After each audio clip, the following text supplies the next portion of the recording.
Hi, I'm Richard Friesen, and I'm here with another video podcast, and this one is in praise of price gouging.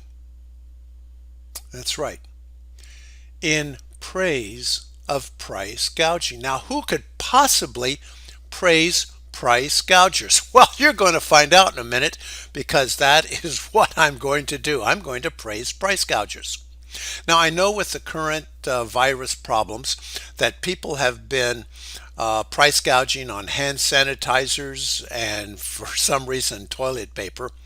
I'm not sure why everybody is hoarding toilet paper unless there's a lot of you know what's out there.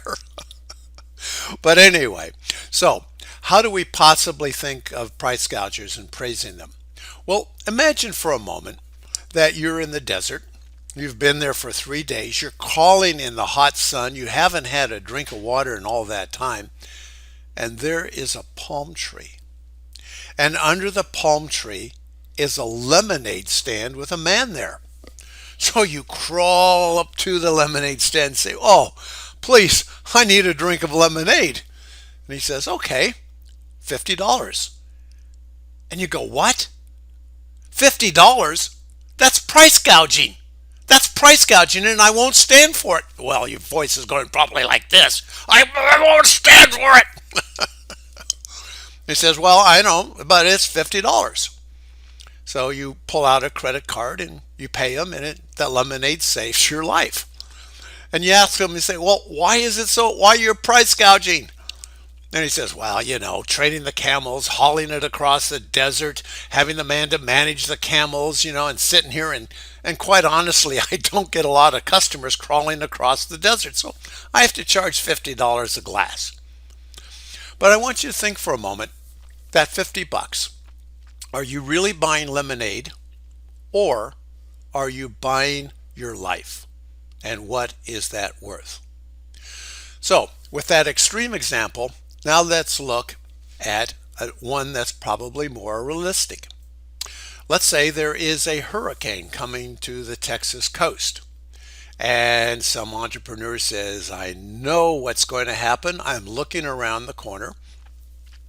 And so he rents a U-Haul truck and he goes to a bottled water factory and he picks up all the cases he can. He puts them in the U-Haul truck and starts driving down there. And sure enough, the hurricane hits and people are out of drinking water.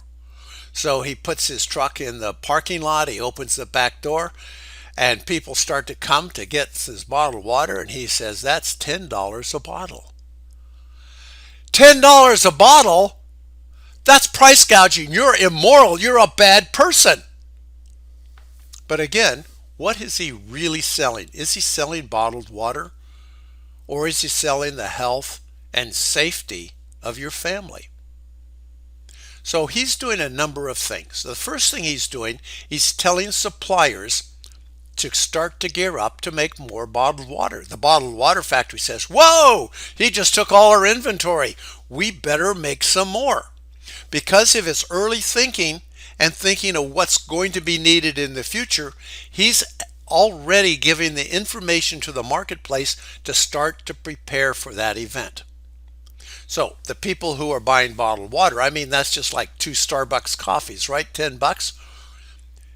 And what it does is it prioritizes the value of that water. I mean, $10 is nothing if your kids are thirsty. But what he's doing is he is preventing waste. Now, for example, let's say he had a good heart and he's there selling it for 25 cents a bottle. Well, some people are going to say, "Wow, my fish tank, my fish needs some fresh water. I'm going to buy it for my fish." Or some people might say, "My plants are really important to me. I'm going to water my plants." Or other people, hoarders, might say, "Well, at 25 cents a bottle, I'm going to buy 5 cases and just hold on to them." But what that does, if he's not price hoarding, if he's not being charging very high prices, he is giving the marketplace false signals about the value of that water. In other words, the value of the water is to save people's lives. And if it's priced accordingly, it gives everybody that measurement to save lives. So what he's doing is he's asking the production people to ramp up sooner because he's anticipating something. He's pricing it and so that it's used for the highest priority, saving people's lives. Now, there are hoarders that are going to come in and they're going to buy toilet paper and hand sanitizers or whatever, but they only do that if it's priced at its previous price, which was its previous value. Now that it has new value and it's priced by the old price, then the hoarders come in. And the chances are they're going to have that toilet paper and that hand sanitizer sitting in their garage for a very, very long time. And that means that other people won't be able to use it for more critical functions. So, this is Rich Friesen, and here I am in praise of price gougers. So let's treat them like the heroes that they are.